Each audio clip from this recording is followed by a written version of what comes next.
कोलूबारी की new colony में 8 साल के नयन चंद्र नामा की जिंदगी में आई यह आपदा सिर्फ एक हादसा नहीं है, यह राज्य प्रशासन और समाज की मिलीजुली नाकामी का एक झलक भी है। इस बच्चे की कहानी, जिसने एक हफ्ते से भी कम समय में अपने माता पिता को खो दिया और अनाथ हो गया, यह सवाल उठाती है कि क्या गरीबी अब मौत की सजा है। नैन की मां चंपा देवनाथ की मौत किसी गंभीर बीमारी की वजह से नहीं हुई, बल्कि पैसे की तंगी की वजह से हुई थी। सरकारी अस्पताल होने के बावजूद इलाज लगभग बंद हो गया, जिससे साबित होता है कि मुफ्त इलाज अब भी कई गरीब लोगों के लिए सिर्फ कागजी वादा बन चुका है। इमरजेंसी सिचुएशन में कोई सोशल सेफ्टी नेट या फंड लागू नहीं किया जाता।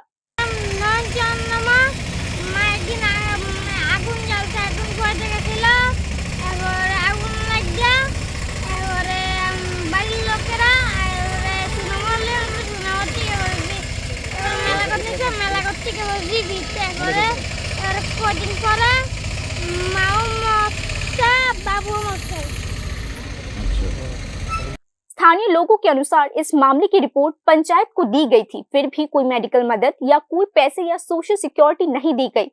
एक तरफ सरकारी प्रोजेक्ट्स और मानवीय मदद की लंबी लिस्ट, तो वहीं दूसरी तरफ इस बेबस लाचार परिवार के साथ खड़े होने के लिए किसी सिस्टम का ना होना। यह दौड़ी सच्चाई प्रशासनिक नाकामी को सामने लाती है। हठाৎ एक दिन बोड़ा आগুন পাইতে যে ঠান্ডার সময় নাইটিতে আগুন লাগে, তখন আমরা গ্রামের লোকে তড়িঘড়ি করে ওরা হাসপাতাল নিয়ে যাই। মতিনা সুনামরা স্বাস্থ্য কেন্দ্র থেকে রেফার করে জীবিত নেওয়ার পরে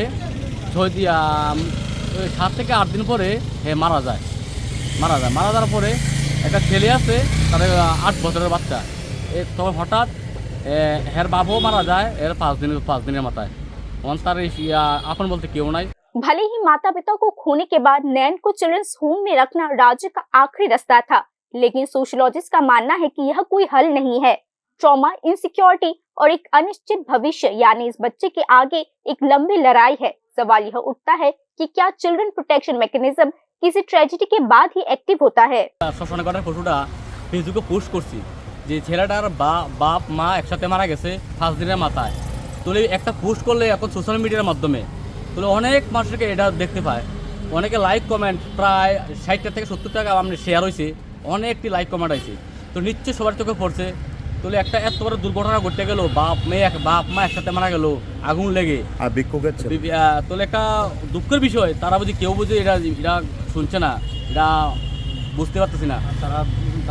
इस घटना के लिए सिर्फ गरीबी जिम्मेदार नहीं है, राज्य प्रशासन, जनप्रतिनिधि और समाज भी उतने ही हद तक जिम्मेदार है, क्योंकि गरीबी से लड़ रहे लोगों के साथ खड़े होना सिर्फ दया नहीं है, यह एक संवैधानिक और नैतिक कर्तव्य भी है।